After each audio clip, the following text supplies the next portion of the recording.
Welcome to Saraswati Learning Hub and Institute for Education with Abhishek Kumar.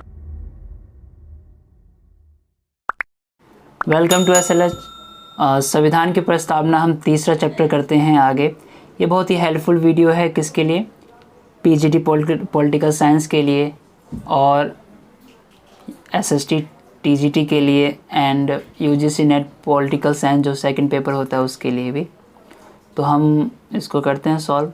भारतीय संविधान के किस भाग को उसकी आत्मा की आख्या प्रदान की गई है? तो इसका आंसर है प्रस्तावना, क्योंकि मौलिक अधिकार नहीं है। ए इसका आंसर होगा। संविधान निर्माताओं ने किस पर विशेष ध्यान दिया था? विशेष ध्यान किस पे दिया था? प्रस्तावना पर। तो इसका आंसर है दूसरे का पहला।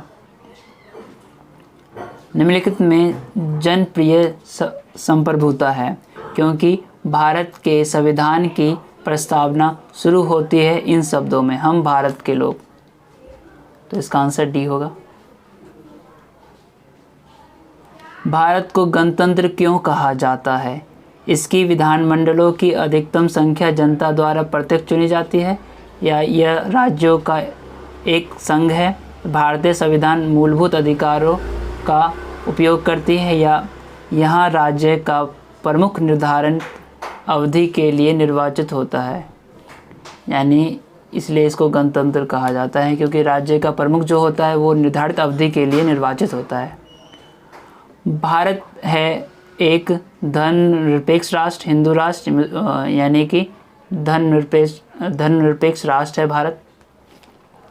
धर्मनिरपेक्षता का अर्थ होता है, क्या होता है अर्थ? राज्य सरकार द्वारा किसी धर्म को स्वीकार नहीं किया गया, यानी हमारा कोई राज्य धर्म नहीं है। यानी ऊपर के दो गलत हैं। राज्य सरकार सभी धर्म के खिलाफ है, ऐसा नहीं है। राज्य सरकार राज्य सरकार द्वारा एक धर्म को स्वीकार किया भी नहीं है। तो इसका आंसर सी होगा। क्वेश्चन नंबर 7 में पहुँचते हैं। भारत एक धर्मनिरपेक्ष राज्य है। इसका मतलब है कि भारतीय राज्य किसी निश्चित धर्म का समर्थन नहीं करता, यानी डी इसका आंसर होगा। बाकी आंसर क्यों नहीं है? क्योंकि धर्म विरोधी नागरिक का समर्थन करती है, ऐसा नहीं है। बहुसंख्यक समुदाय के धर्म का समर्थन करती है, ये भी नहीं है। अल्पसंख्यक समुदाय के धर्म का समर्थन करती है, ये भी नहीं है। तो क्या है आंसर? किसी निश्चित धर्म का समर्थन नहीं करती है। गणतंत्र होता है, गणतंत्र क्या होता है?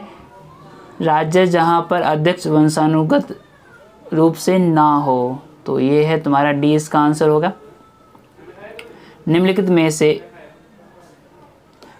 में से वे दो शब्द कौन से हैं जिनका संविधान 42वें संविधान संशोधन द्वारा किया गया था? उद्देशिका में किया गया था। समाजवादी और धर्मनिरपेक्ष, ये दो वर्ड 1942वें संविधान संशोधन में किया गया था।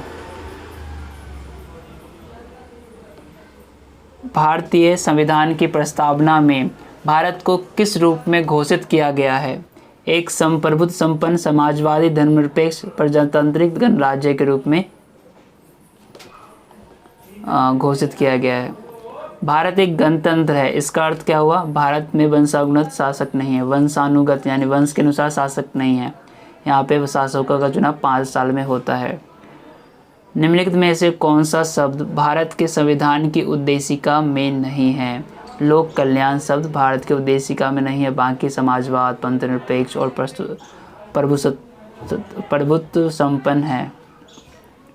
कल्याणकारी राज्य का उद्देश्य होता है कमज़ोर वर्गों के कल्याण का प्रबंधन करना, बी ठीक है। और बाकी क्यों नहीं है? उद्देश्य क्यों नहीं है?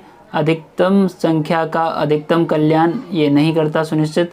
सभी नागरिकों को स्वास्थ्य सुविधाएं प्रदान करना, तो ये भी एक हद से नहीं है। कमज़ोर वर्गों के कल्याण का प्रबंधन करना ये है। भारत को एक गणराज्य रूप से माना जाता है क्योंकि राज्याध्यक्ष का चुनाव होता है। इसका सीधा सा आंसर है, राज्याध्यक्ष का चुनाव होता है, इसलिए गणराज्य है भारत। भारतीय संविधान की प्रस्तावना के सिलसिले में निम्नलिखित में से कौन क्रम सही है? तो सार्वभौम, सत्ता संपन्न, समाजवादी, धर्मनिरपेक्ष, जनवादी, गणतंत्र। तो आंसर क्या है इसका, डी ही आंसर है। और देख लिए दूसरा सार्वभौमिक सत्ता संपन्न समाजवादी जनवादी, नहीं ये नहीं है।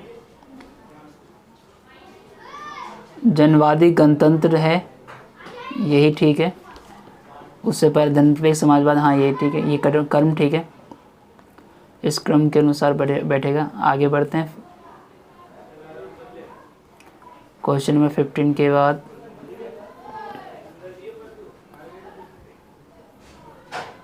सोलहवें क्वेश्चन में क्या कह रहा है, संविधान की प्रस्तावना में प्रयुक्त शब्द सेक्युलर का अर्थ है सभी नागरिकों को धर्म व उपासना की स्वतंत्रता, यानी ए।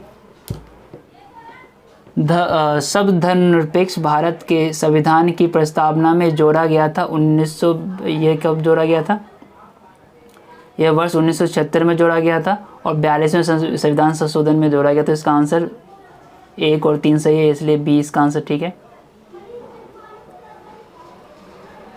भारतीय संविधान की प्रस्तावना में निम्नलिखित हम भारत के लोग से क्या अर्थ निकलता है।